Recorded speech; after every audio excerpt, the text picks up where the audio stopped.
coffee shop. I messed that up. We're starting over.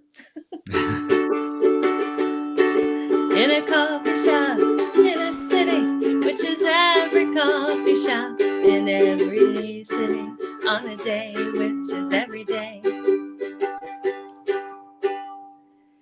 Hello, friends, and welcome to the 20th episode of Barista Unfiltered, a podcast dedicated to the life and times of baristas. They tell us what's brewing in their lives and work in this free-flowing and unfiltered podcast. I'm Jodie Lee. And I'm Austin Miller. We're your hosts, and we're so glad you've joined us again. Today, we have two guests from the northeastern United States in a town called Warner, New Hampshire. Darryl Parker is a coffee lover turned barista and owner of Schoodacs Coffee. I'm probably saying that wrong, and we're going to get to that. And Llama Mayo is the assistant manager and lead barista there. Welcome to the podcast, friends. Thank you. Thanks, guys. Thanks for joining us. The four of us don't know each other at all, so our listeners are about to witness some new friendships be formed. How do we find these people? I know you're all aching to know. If you remember back to episode 13, we featured Dave Dellinger in Cramerton, North Carolina, and none of us can forget the story of his heart attack and his recounting of the overwhelming, unconditional love he felt in the great space beyond this mortal experience. My hometown newspaper, the Gaston Gazette, published a Valentine's Day article about Dave's story. And I saw Darryl had shared it on Facebook. So I went and looked up his page and discovered that there was a coffee connection between him and Dave. And so I reached out to him and he graciously agreed to let us interview him. And here we are. So the first thing we want to know is what kind of coffee you guys had this morning. I had a Haitian Blue Pine. It was a coffee that we brought in specifically to try to support the industry in Haiti. And I brewed it up in a clever dripper. I don't know anything about that. I don't either, actually. What is a clever dripper? It's like a pour over, but it has a little valve on the bottom of it. It's a brand name. You can look it up, but it's a way to kind of do like a pour over at home. So it's a single serving type infuser with the coffee. And what does the valve do? Does the valve keep it from? So the valve on the bottom is when you set the cup. When you set it on top of the cup, the brew comes through the grounds into the cup. So you let it steep like you would like a French press. And you set it on top of the cup, and the water comes through the grounds after it steeps for 3 to 5 minutes. Do you need a paper filter to do that? Yes. Yeah. It's a neat little system. We sell them here at the shop. It's a pretty cool product. How long does it take to get the coffee through it? How fast is the making of the coffee? So I usually let it steep for like 3 to 5 minutes, depending on what I'm actually brewing. So like a lighter roast, I'll let steep a little bit longer.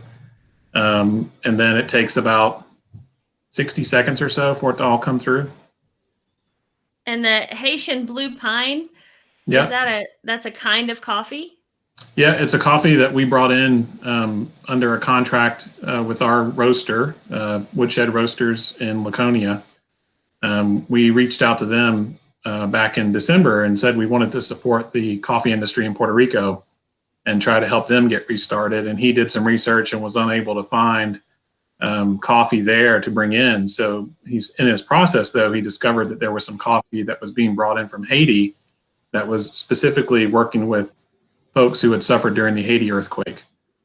So we contracted to bring in some of that coffee, and he roasted it for us, and then we've been making it available to our customers. But it's a fantastic roast. Do you know if the Blue Pine? Go ahead. Go ahead. Do you know if Blue Pine refers to like the particular ranch, or does that refer to the region? I think it's a ranch. Yeah. And what does it taste? Can you describe the flavor of it? Yeah. So it's got some chocolate notes to it, and it's a light to medium roast. But for it to be a light to medium roast, it really has a nice punch to it. So it's, but definitely I get the chocolates in it and, kind of the nut flavors, nuttiness. And when you're working with your roaster who is roasting these beans, do you have a lot of input? Like, do you do a lot of cupping samples to determine which one you're going to go with? Yep. We designed every roast that he's roasting for us. We designed with him. Wow. And so I understand cupping. I've seen a cupping event locally here in Colorado, but is that something that you do once and then make a decision, or do you do it multiple times? So we do a cupping with him. Like I'll go over to him when we first started working with him. We originally were working with Dilworth Coffee out of North Carolina since I moved here from there. And then we wanted to get some roasting locally. So I reached out to him and a couple of other roasters, and they sent samples. And then, the folks that had good samples, we went back to them and said, okay, I'd like to try some of your coffee. So we went in and we tried it. Probably the biggest challenge that we ran into is that Dilworth did a really good Italian roast, which is a much darker roasted coffee, and something that I had worked with Tom there developing and or tasting and sampling and enjoying. So then I worked with Brad at Woodshed to help him develop it. So he developed an Italian dark roast for us that has been great. People really enjoy it. That all sounds so good. Llama, what kind of coffee did you have this morning? Tragically, I haven't had coffee yet. Me either. I'm looking forward to my first cup when I get here. What are you going to have? What's your dream? Lately I've been drinking Americanos. Our espresso blend is Midnight Lotus, and it's my favorite coffee. And I've been adding just whipped cream to it. Just my new thing. I don't know. I love it. Whipped cream. Yep, just Americanos whipped cream. Like on the top? I'm usually stirred in. Oh, okay. Has that been like a wintertime thing for you? Like kinda, yeah. I think. Yeah. You don't think about it, but you kind of change like what you drink slowly over the seasons and get affected by the weather and stuff like that. Totally. Yeah. I think the taste is affected by the weather too. True. Do you make your own whipped cream, or are you getting it from like Cool Whip or something? We get it from the store. Yeah. Okay. I know there are some people, I can't remember which coffee shop I went to that used to make their own whipped cream, and they would infuse it with coffee. Oh, yummy. Oh, wow. Yeah. Yeah. And like put it on top of something like a Driotti shake. Why can't I remember where I was? I'll have to think about that. That was a memory. I just can't put it all together. Well, I've never visited New Hampshire. I've been a lot of places, but I've never been up there. Well, so you're invited. Here's your official invitation. Come on up and see us. I totally want to come up there. I was looking at it on the map today. You're not that far from, I don't know, I'm probably saying it wrong because I'm from North Carolina and we got a Concord there. Is it Concord or Concord? So my mother lives in Concord, North Carolina. And I live outside of Concord, New Hampshire. New Hampshire. Okay. And you guys aren't that far from there. Nope. 20 minutes, 15 miles.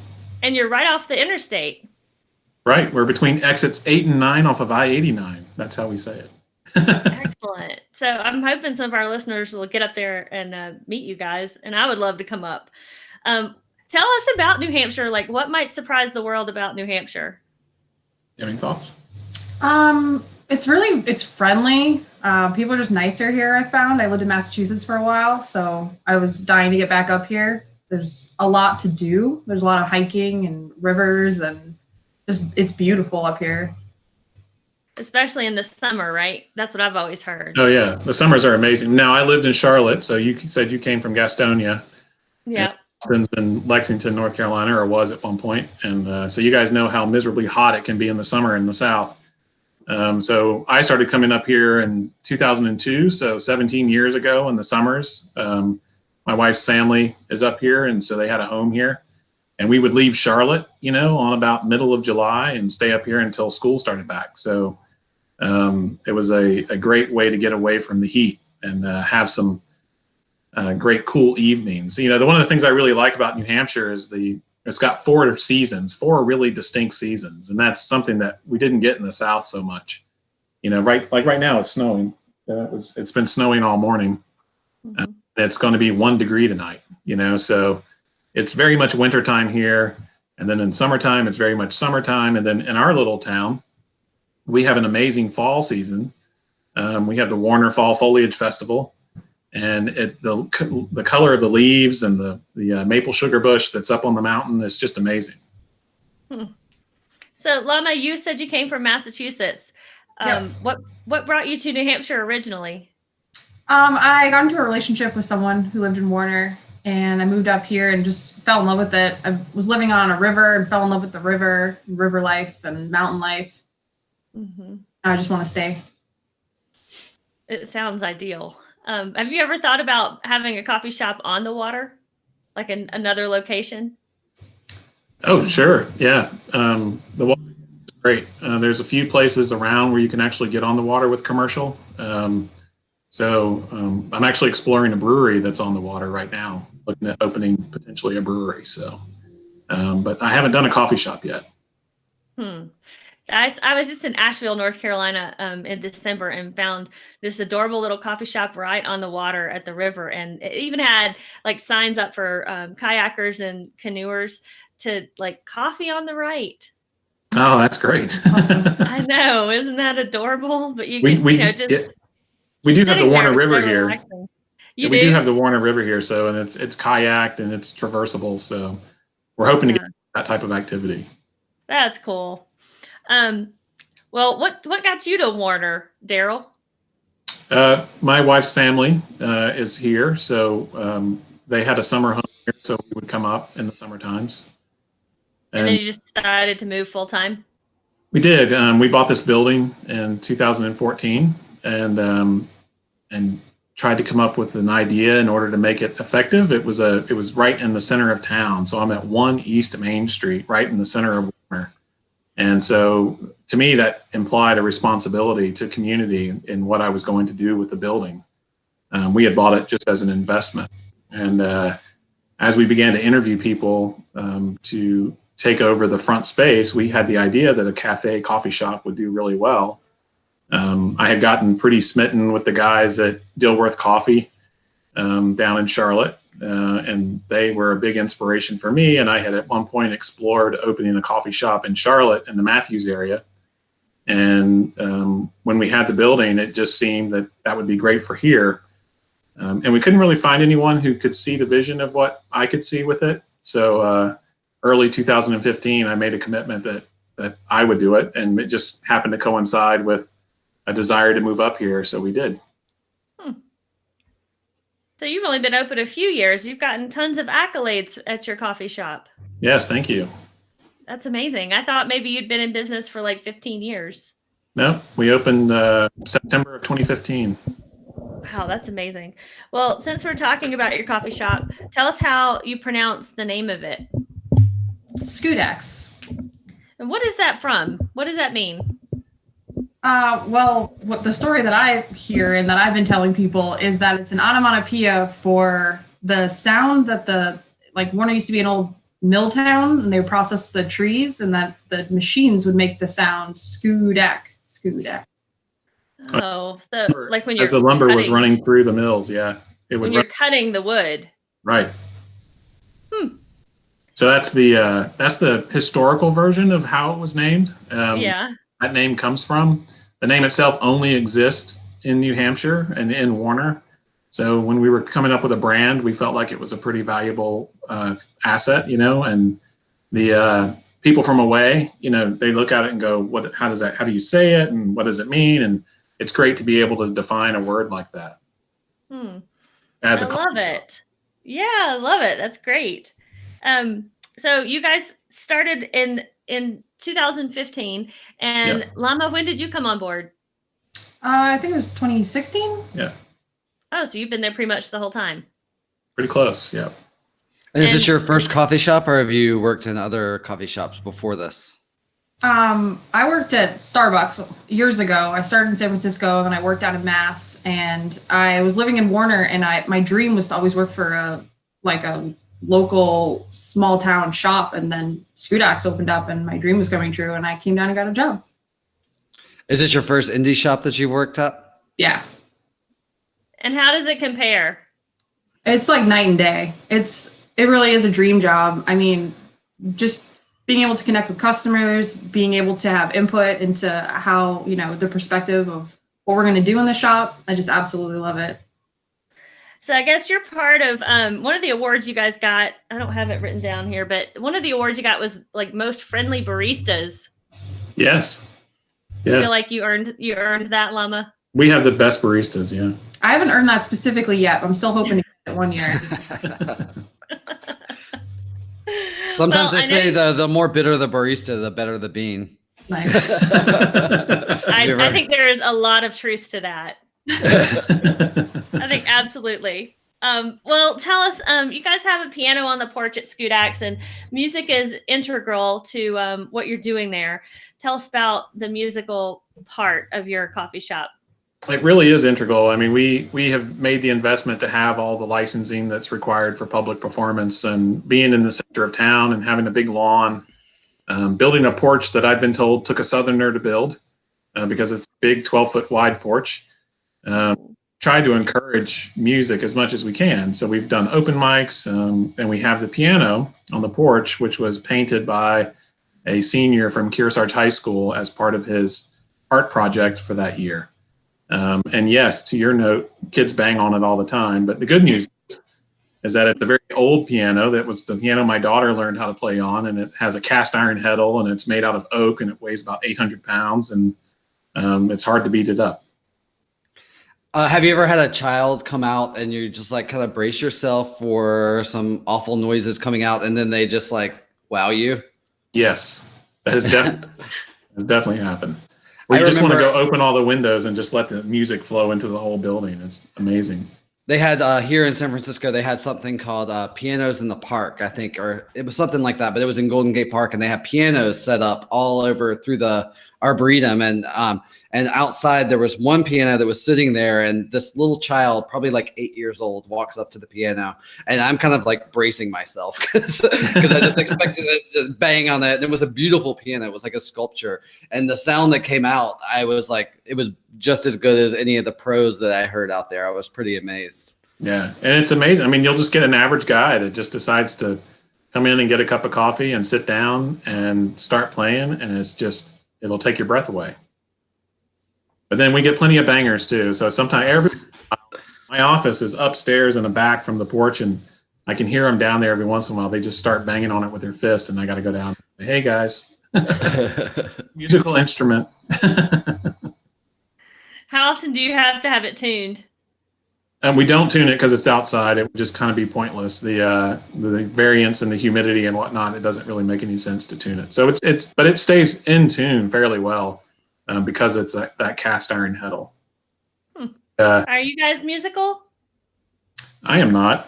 Are you musical? I dabble on guitar. I'm not very good. I like to dance to music. Music is something I'm passionate about, but I don't necessarily play. Yeah, you're playing your limbs. Yes, yeah, exactly. We have made a commitment this year to bring in, we're calling it our original music series. So every Sunday from 1 o'clock to 3 o'clock, we bring in musicians from all over New England. And it's been really nice because we've made an effort to make sure that it's a different person every week. And we're hearing some really good music and some really good songwriters come out. And that's really starting to kind of define our weekends, that particular show. And we've had a lot more requests for open mics and things like that. So I don't know if you know this, but Warner's a very little town. It's a very little town and a very rural town. So from a business planning perspective, and you may have some people out there that are going to the coffee business, most people would tell you never to open a coffee shop in a town like this because it's just the volume is so low and so small. And but we've been able to make it work. I mean, and it's been through the community and their ongoing support. And so we've tried to, be more than just a place to stop. We have a Dunkin' Donuts a mile and a half down the road, and a Green Mountain Coffee, which is kind of the other competitor that's in a gas station right across from the Dunkin' Donuts. So we kind of compete with the big guys too, and we compete with the fact that they have drive-throughs and we don't. But we try to be a community shop that's really focused on doing kind of like things that Dunkin' could never do. Yeah. When is your busiest time there? Like when do you look forward to the biggest rush? What day? Yeah, Saturday. So you mean like time of day or day of week? Yeah, both. So you want to hit the time of day? Yeah, it kind of depends on what's going on. If there's a vacation or a holiday, I've gotten slammed on a lot of Monday afternoons when families come through. Lunchtime on Saturday or late morning on a Saturday when people get up, gets really busy. So we have day of week. Saturdays tend to be our busiest days. We do get commuter traffic in the mornings, but really probably a good solid 10% of our business, if not more, is event based. So we try to host events and we participate in town events that drive a significant amount of business. I mean, in January, January is our slowest month, which you would think it'd be a little different because we have some ski slopes around here, but it is our slowest month. And October is our busiest month, and it is more than double in terms of revenue between October and January. So, trying to staff for that and stock for that and plan for that represents its own set of challenges.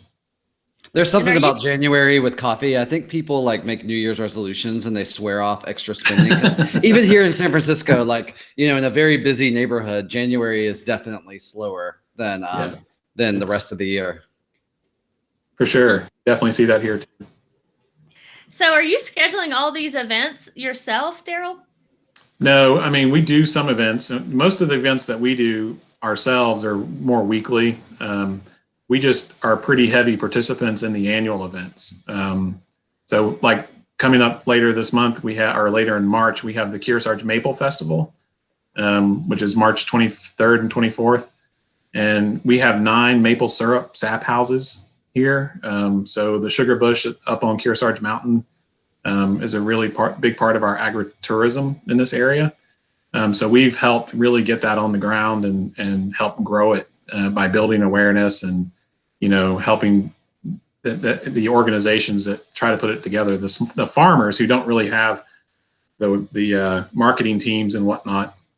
We've tried to help by kind of drawing attention to that. Now, when you say Sugar Bush, it sounds like you're referring to like one bush, but so the Sugar Bush is like the network of maple trees. Okay. In order for a sap production to be effective, yeah, right, Sugar Bush. But in order for the sap production to be effective, you have to have a group of maple trees that are all kind of together, because you have to tap hundreds of trees. So when you get that many together, they call it a Sugar Bush. Huh. So you have a maple tree out front of We Schoodacs? do, and we tap it every year, yeah. And is it a lone maple tree? It is a lone maple tree, yes. And so we are we consume about 350 gallons of maple syrup a year. So our number one selling latte is a maple latte, and we make it using maple syrup that's produced 5 miles from us up Kearsarge Mountain Road. So we work with Kearsarge Gore Farm, Bob Bauer and Sam Bauer up there. And we're their biggest wholesale customer. So we certainly take our local farmers very seriously. And we buy a lot of maple syrup from them. And how do you infuse the maple syrup in with the espresso? Do you like whisk it in, or what's the process for that? We usually put it in right with the espresso and then melt it in and stir it in and then add our milk to it after. That sounds delicious. It's super It does. good. It's amazing. It's amazing. I could drink them every day, and I try to keep it as a treat. Is it like a tablespoon of maple syrup? Yeah, I Or would say about that much. About that much. Oh, I might try that here. Yeah. Now you got to use real maple syrup. Yeah, don't. real, exactly. I think I have some real maple syrup that Austin bought me, but it was from Vermont. Didn't you guys go to Vermont, Austin? Oh, that's right. I had totally forgotten about that. Yeah, no, I mean, to be honest, we got it. It was fancy maple syrup, but we got it like at like a Whole Foods type place. Because we were traveling cross country and we just wanted to give a nice gift. So we just found some maple syrup that was, on the fancier end. It's yummy, but I'm sure like having it straight out of the sugar bush. Yeah, you couldn't compare. Yeah. You can't compare to the sugar bush. Right. So we use a robust maple syrup. So you'll see a bunch of different kinds of maple syrup, and it's based on kind of the color. Uh-huh. So anytime you can find a dark or a robust maple syrup, that's the one you really want to use with coffee because the flavors come through the strongest. The lighter color maple syrups are a lot more delicate flavor. So we use the robust. We also, in the summer times, we make a maple sweetened lemonade with fresh squeezed lemons and maple syrup. We don't use any sugar. It's all maple syrup. And then we also do a maple pecan bar with Georgia pecans, back to my roots, and then local maple syrup with shortbread base. And, that's very popular as well. That all sounds so good. So when you're using maple syrup from the tree, you don't add anything else to it. So maple syrup is made by taking 40 gallons of sap, which is essentially the liquid that comes out of the tree, and boiling it down and evaporating it off. It's a 40-to-1 ratio. So 40 gallons of sap makes 1 gallon of maple syrup. And can you count on your tree to produce? Like, do you ever have a bad year where it's like not really producing, or? Well, so our tree out front, I make beer with that. Oh, wow. So the tree out front, we don't get, but maybe we'll get maybe 10 gallons out of it. Uh-huh. So instead of evaporating that, we'll make a good maple porter out of that. And that's just for personal consumption. Yes. Yeah. We don't have a license for that. Yeah. Did you know about all the maple tree goodness until you moved up to New Hampshire? Yeah, I mean, I was in New England, so I knew about it, but. Oh, so it's not just a New Hampshire thing, it's a New England thing.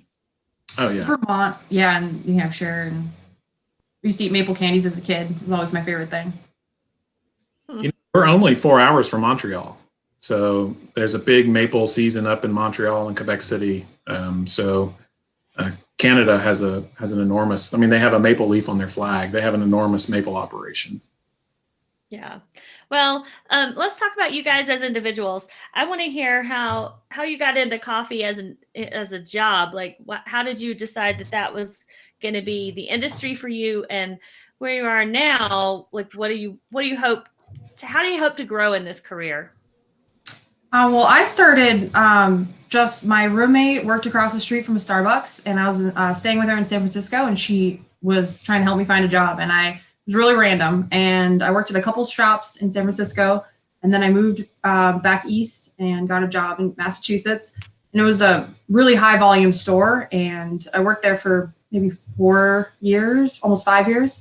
And I just love being a barista. I love what I call the barista ballet, when you get on bar and you just spin around, you can make tons of drinks at once, and just really fell in love with like being able to hand someone a cup of joy and just being a part of someone's, good part of their day. And I always wanted, like I said, to be in a place that was more wholesome and more connected. And being in Warner and being a barista is like all my dreams really came true. And it's just being able to connect with people and hand them their drink and get to know them. And I know more people by their drinks than their names, but I know a lot of names, and I'm starting to get to know the community. And I absolutely love it. It's a dream job for me.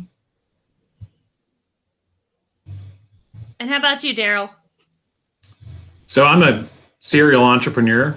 I own other businesses as well. And I have spent I've been working for myself essentially for about 22 years now. So a lot of those early days I spent in coffee shops, and I really respect the community building that coffee shops do if they're done well. Dilworth Coffee is a great example. They've really done a great job in kind of bringing together the communities that they operate in. And I feel like that I kind of started getting this fascination with it after I had gotten my other business to a certain point where I was kind of looking around for something else to do. And I started talking to Dilworth pretty intensely and looking in Matthews right outside of Charlotte for a location there. And then this location kind of fell in my lap. So I did it as a business venture. For me, it was an exploration of how to make it work. I tell people this was my small business MBA because it was very difficult to make it work in a low volume market. And we've changed a lot over the years. Even though it's only been 3 years, we started out trying to be a certain type of coffee shop, more like a third wave. Dave and I knew each other really well. In the early days, we spent a lot more time talking about things, trying to sort things out. And we have grown into a little more of a bakery / cafe. We've added a couple of things to kind of balance out. The average ticket in most coffee shops is around $4.50, I think. Our average ticket is around $7.15. So that, we really focused on, how do we make those adjustments in order to make the business viable? Your quiches look amazing. When I was on your Facebook page today. Yeah, that's been at work. It's been the staff that have sorted all that out, and I challenged them, and it's come out really well. It's a good combination of efforts to make sure that we have a really good product, and we make those in-house without a full kitchen. We have a licensed kitchen, obviously, but we don't have hood systems and all these wonderful things. We've done it with a a small countertop convection oven and just the desire to make it happen. Being That in a is small so town, hard is to it like a treat for people, or is it like, do you have a lot of daily, everyday customers, or is it more like we're going to go out and have a treat, and so it's more like everybody's sporadic? We have a lot of regulars, which is really nice. Like I said, you get to know the community that way. But we also get a lot of people passing through on 89, coming from anywhere from Boston up to Canada. And so we get fresh faces all the time. Plus you get the regulars mixed in. Our online presence has definitely helped pull people in off the interstate. I've had people walk in and say, we had to come to the coffee shop that had a perfect 5-star rating on Facebook. I don't even know how we pulled that off, and we certainly had nothing to do with it, but it's been fantastic. And people, if you type in coffee and you're on 89, we're the only independent coffee shop between Concord and Lebanon. So, well, I think your location and how delicious the whole experience is what surprises people. Yes, it's unexpected, I think. Like. Yeah, that's what it looks like on Facebook, just from the few reviews. It's not like, hey, it's a great coffee shop. The reviews are like, oh my gosh, they have maple syrup. They have, delicious treats. And so like everyone who's writing this review is coming from a place of sort of shock and delight. Right. I think it's completely unexpected. There's a country store kind of motif up here in New England where you come in and it's kind of a country store with, maybe some donuts and maybe some just kind of brewed coffee in air pots and whatnot. And I really kind of brought that Dilworth concept here, with having the espresso machine. We send our baristas to coffee school. So in Waterbury, Vermont, at Vermont Artisan Coffee, we send them to coffee school there. And we actually have another barista going this weekend. So it's important for us that we make a high quality product. We adjust the machine twice a day. We adjust the machine if the weather changes in the day. So we are focused on making sure we have a good product. And I will say that the Midnight Lotus coffee that we have in our espresso machine, we still get from Dilworth Coffee. We've not found a good blend that we like in our espresso machine that does as well as that Midnight Lotus. So are you selling any of your beans? Yes, we sell everything by the pound, retail pack by the pound. Mm-hmm. Can you buy them online? You can call in. We did have an online presence for a while, but just not a lot of traffic. But we take orders over the phone and ship. Okay, what's your website? It's Schoodacs.com, SCHODACS.com, and that actually redirects you to our Facebook page. And that's where, if you wanted to buy some beans online, you could do it. Well, you can call. Yeah, I mean, if there's something that call. You can just give us a call or shoot us a Facebook message, and we'll do an order for you. Okay. Well, I'm going to include all of these links in the show notes. So if you guys are curious, or if our listeners want to buy some beans, all that information will be in the show notes. Or just go online and look at pictures and visualize the spot. Oh yeah, the pictures are great. It's just a very photogenic spot. We do a pumpkin. One of the events that we do, Jodie, is also the annual pumpkin carving. So we work with a local farmer who gives us a stack of pumpkins, and we have the kids come out and they carve pumpkins in the front yard for Halloween. And then we set them all out on the garden edges and on the edges of the porch and light them at night. So it's a lot of fun. Man, Halloween is one of my favorite holidays. I mean, seriously, I'm so into it. I have a group of people that comes over and we do Halloween caroling. We've been doing this for I don't know, 15 years. Yeah, so I'll send you my little notebook of Halloween carols because my mind just goes to, I want to make a sing-along with those kids. Oh, nice. That'd be awesome. Carve the pumpkins. See, that's when you should come. You should come for the pumpkin carving. Oh my gosh. The Saturday before Halloween every year. That's when my party is. I'll have to send you the Halloween carols because that's the next thing. That's the next level. Nice. I'm ready.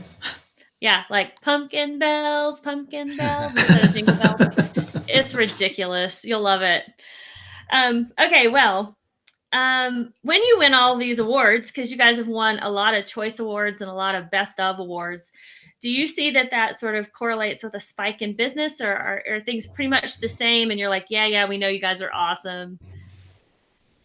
I know that when we just won this past year, I had a customer who told me that we won before I even got to see it online. And he was like, I heard about you guys on WMUR and here I am. That's awesome. Yeah. So we do. I mean, I think what it does is it keeps our brand and our coffee shop kind of present. So because we depend, a certain amount of our business is dependent on people who don't live in town and don't drive past our shop every day. Them seeing our brand out, in New Hampshire Magazine or in the Hippo or on WMUR, if they've been here before, it's just kind of a reminder of, hey, let's go back, and then if they're locals, it's just, it's like cheering for the home team. Do people come in from out of town and try to call it Schoodacs? Oh yeah, we've heard them all. Oh yeah, Shoutouts a lot. Schoodacs, like school. That's how we tell people to say it. But we've seen Schoodacs and Schoodacs. My mother says Schoodacs. Mom, if that's wrong, I'm trying to tell her it's wrong. It's not Schoodacs. It's Schoodacs. I put the L in there too when I was first looking at your website. I just threw it in there. I don't know where it came from. That's just where my mind went. Well, every coffee shop has its regulars and characters. Can you tell us a story about somebody who adds a little dash of something special to your environment? Charlie. Oh yeah, probably one of our favorite customers is this guy named Charlie. He comes in every day, always gets the same thing, which we like. So when we can see him walking up, we just start his order.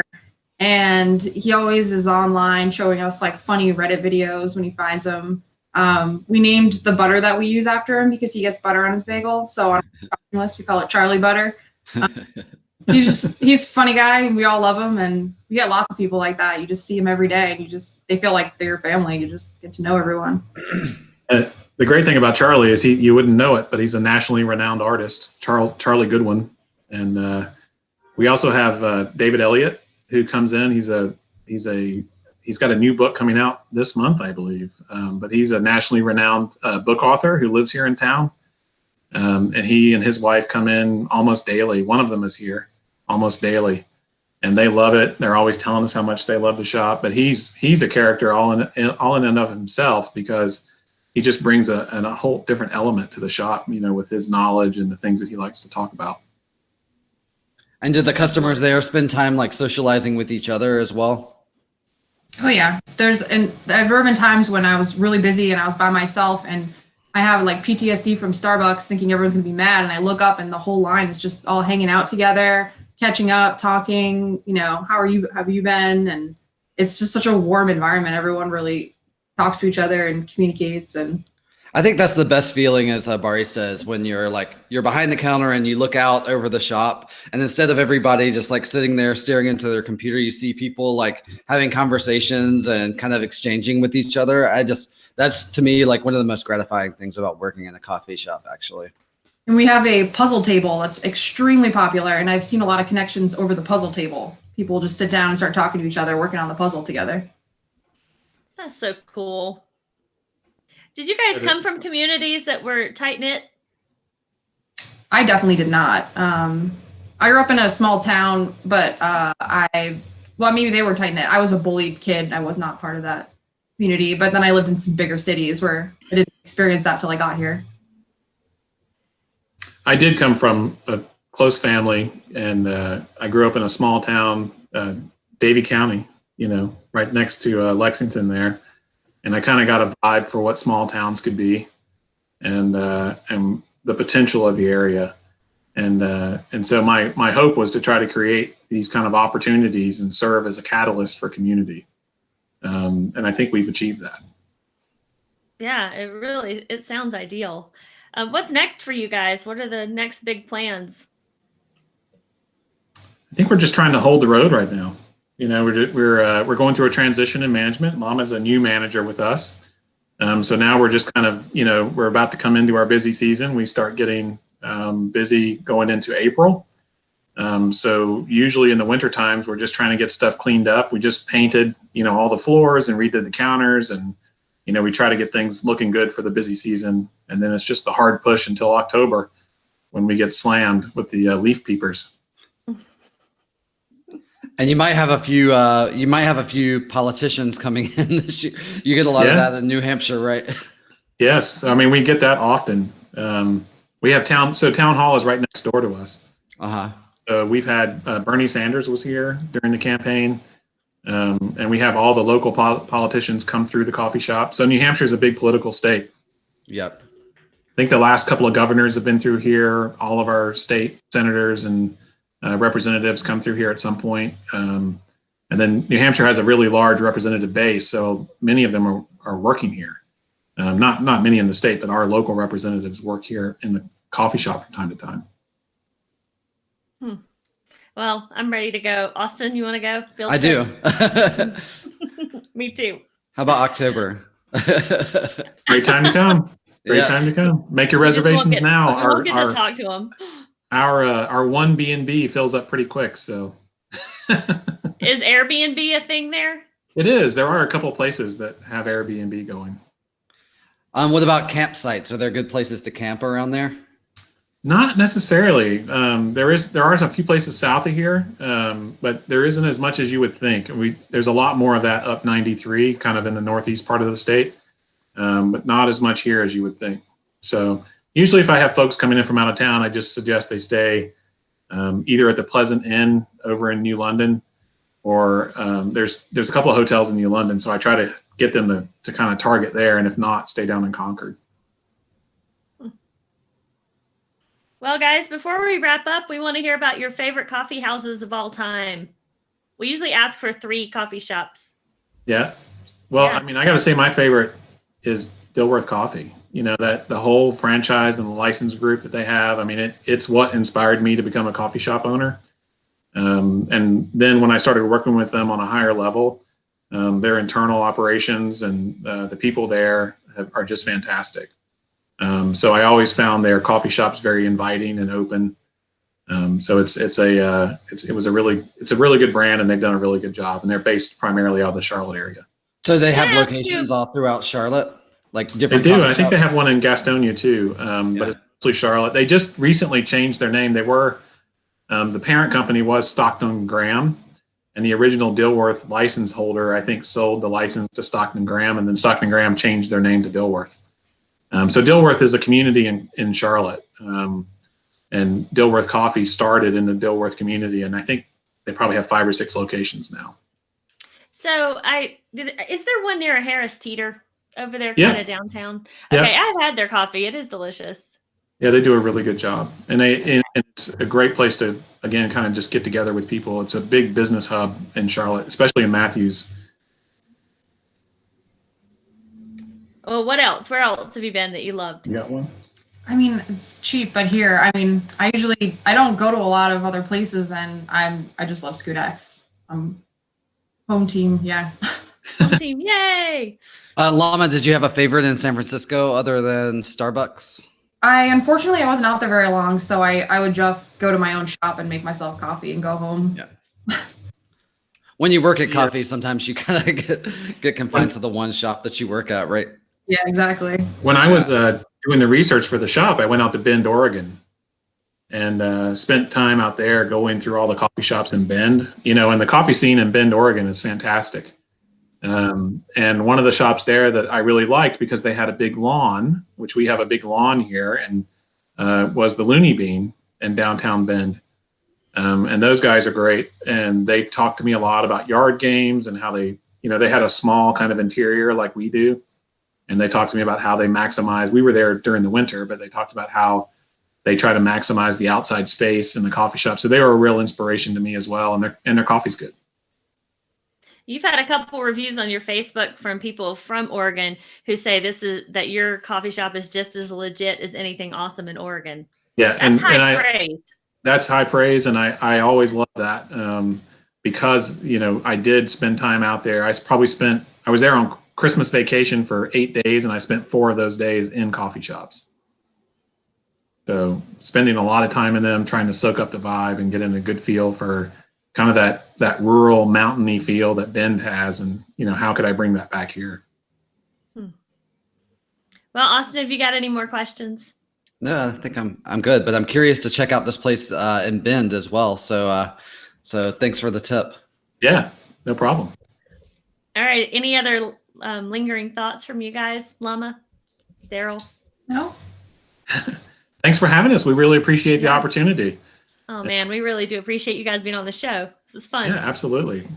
Take care. As we wrap up this episode, we again want to thank Darryl Parker and Llama Mayo for being with us today, and thank all our listeners for joining us. We want to hear from you guys. So if you know a barista or a coffee industry expert who should be featured on our show, write to us and tell us.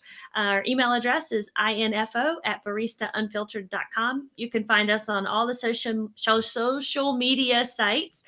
And if you have time to write up a thoughtful review on Apple's iTunes podcast app, that would help us so much.